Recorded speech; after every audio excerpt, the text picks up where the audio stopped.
Assalamualaikum warahmatullahi wabarakatuh. Perkenalkan, nama saya Aldi Arwansyah. Saya dari Prodi Penjas Fakultas Ilmu Pendidikan Universitas Muhammadiyah Mahakarya Aceh. Saya membuat video ini untuk melengkapi tugas saya dengan Bu Mariani di mata kuliah Bimbingan Konseling. Oke, di video kali ini saya ingin menjelaskan tentang metode bimbingan konseling yang akan saya gunakan untuk mengatasi siswa yang bermasalah atau memiliki masalah. Di sini saya ingin mengambil metode, yaitu metode restrukturisasi kognitif. Apa itu restrukturisasi kognitif? Yaitu adalah teknik yang membantu siswa mengenali pikiran negatif yang merugikan dan mengubahnya menjadi pikiran yang lebih adaptif ataupun positif.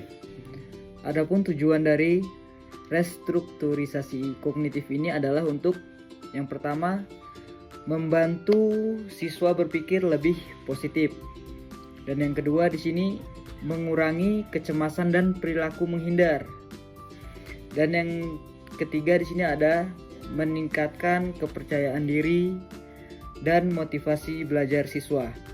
Nah, di sini metode restrukturisasi kognitif ini memiliki beberapa tahapan teknik.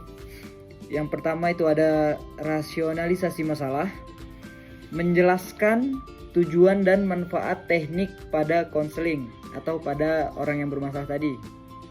Dan yang kedua, identifikasi pikiran negatif. Konselor membantu siswa mengenali pikiran negatif yang muncul dalam situasi tertentu. Contohnya saat ingin belajar, siswa itu minder atau tidak pede, seperti itu ya. Apalagi saat presentasi, banyak mungkin di kalangan mahasiswa saja banyak yang kurang pede saat presentasi.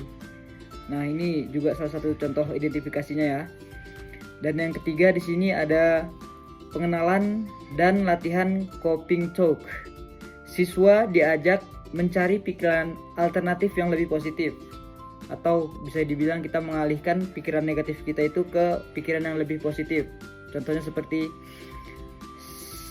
jika saya berhasil melakukan ini, saya akan lebih baik dari hari kemarin, seperti itu. Nah, yang keempat di sini adalah penguatan positif.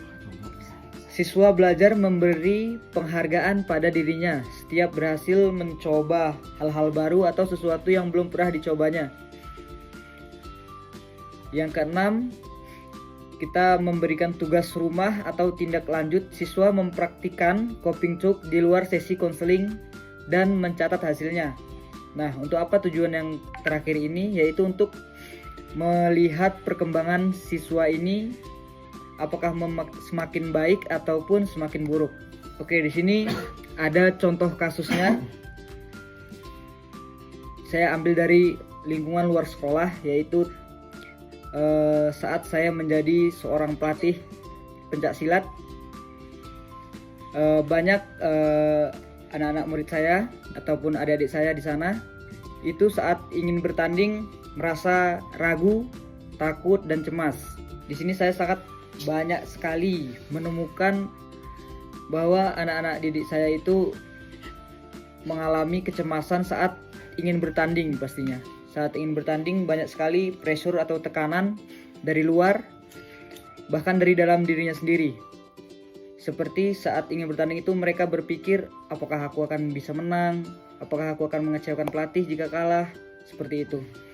Jadi mereka ini banyak sekali pikiran-pikiran negatif itu masuk ke dalam otak mereka. Banyak dari mereka yang berpikiran negatif seperti, apakah saya bisa bertarung? Apakah saya bisa bertanding dengan baik? Apakah saya nanti akan menang? Apakah saya akan kalah? Seperti itu. Jadi akibatnya mereka sering melakukan kesalahan saat bertanding, seperti itu. Dan ini yang harus sebagai pelatih, ini yang harus kita antisipasi agar murid-murid kita tadi bisa dengan leluasa saat bertanding nanti tanpa ada pikiran-pikiran negatif. Bahkan saya sendiri juga sering juga mengalami yang namanya itu cemas saat ingin bertanding. Banyak yang harus dicemaskan sebelum bertanding itu. Kalau misalnya kita tidak menanggulanginya dengan cepat, kita akan mempengaruhi performa kita saat bertanding. Adapun contoh penerapan metode ini antara lain bisa kita gunakan metode menulis pikiran negatif sebelum pertandingan. Seperti misalkan kita menulis bagaimana kalau saya kalah, bagaimana nanti jika saya mengecewakan pelatih saya, bagaimana jika saya nanti cedera. Dan di sini bisa kita barengi untuk mencari pikiran yang lebih positif. Setelah dia menulis pikiran yang negatifnya, kita sudah tahu di mana masalahnya. Lalu kita lanjutkan untuk mencari pikiran alternatif atau pengalihan untuk menjadi pikiran yang lebih positif. Contohnya seperti, jika saya menang, saya akan membanggakan pelatih saya. Jika saya menang, saya akan membanggakan keluarga saya. Dan jika saya menang, saya akan lanjut lagi ke jenjang yang lebih tinggi pastinya. Ada juga metode yang sering saya gunakan saat ingin bertanding untuk menguasai pikiran saya agar tidak memberikan pikiran-pikiran yang negatif. Yaitu saya dengan cara mendengar lagu biasanya. Bahkan nih, saya juga sudah sangat sering saat ingin bertanding itu mendengarkan surat-surat pendek, juz 30, juz 29 dengan nada kesukaan saya, itu nada jiharkah. Mungkin teman-teman bisa mencarinya nada jiharkah seperti apa. Itu saya sangat sering sekali di dalam perjalanan saya menuju lokasi bertanding, saat saya dari awal kota saya ingin ke kota yang akan didatangi, itu saya di jalan menggunakan headset, mendengarkan surat-surat pendek dan lagu-lagu biasanya untuk menenangkan isi pikiran saya. Juga ada metode yang saya sering gunakan juga, yaitu metode tentang afirmasi positif. Nah, afirmasi positif ini sangat berperan penting saat saya ingin bertanding nih. Misalnya saya sekitar 10 menit lagi yang bertanding, saya itu mengafirmasi positifkan diri saya, seperti menyemangati diri saya sendiri. Seperti contohnya itu, Aldi, semangat, kamu pasti bisa menang. Aldi, kamu pasti bisa juara. Seperti itu. Itu di dalam diri saya sendiri, di dalam hati, seperti itu ya. Lalu ada juga teknik setelah afirmasi positif, saya ingin bertanding.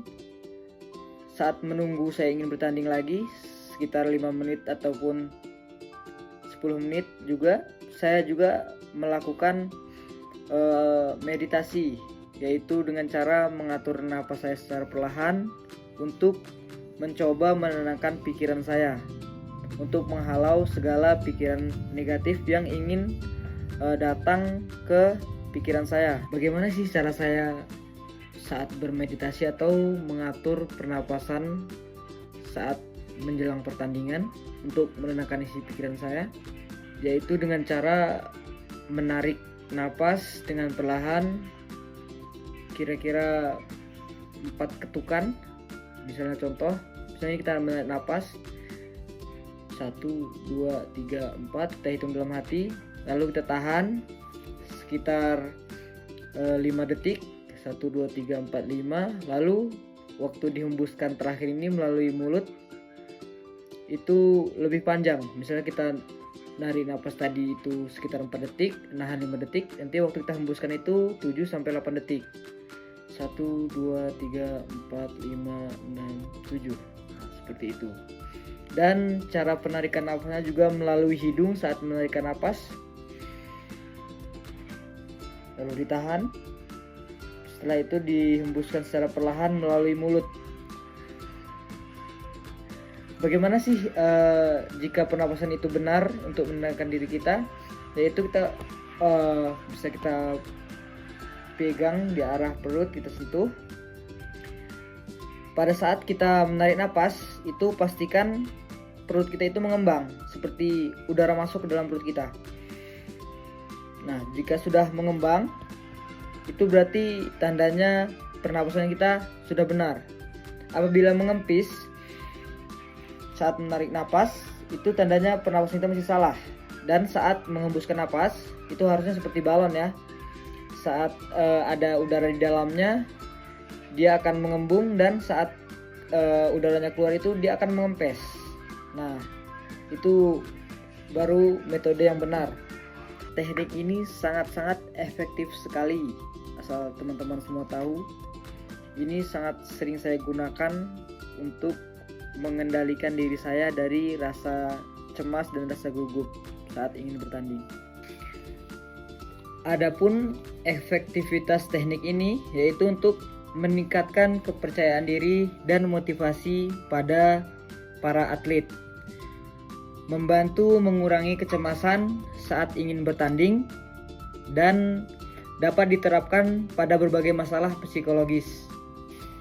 Jadi di sini kesimpulan dari teknik restrukturisasi kognitif ini efektif untuk mengatasi masalah kecemasan. Itu mau dari kecemasan apapun, seperti yang saya jelaskan di awal tadi, saat ingin bertanding, bahkan saat ingin belajar pun, itu dapat kita redakan dengan teknik ini. Yang kedua itu meningkatkan kepercayaan diri kita, orang-orang yang kita berikan metode ini, dan membangun perilaku positif di lingkungan bermasyarakat pastinya. Sekiranya hanya ini saja yang saya sampaikan. Apabila saya memiliki kesalahan, saya mohon maaf. Saya akhiri, wassalamualaikum warahmatullahi wabarakatuh.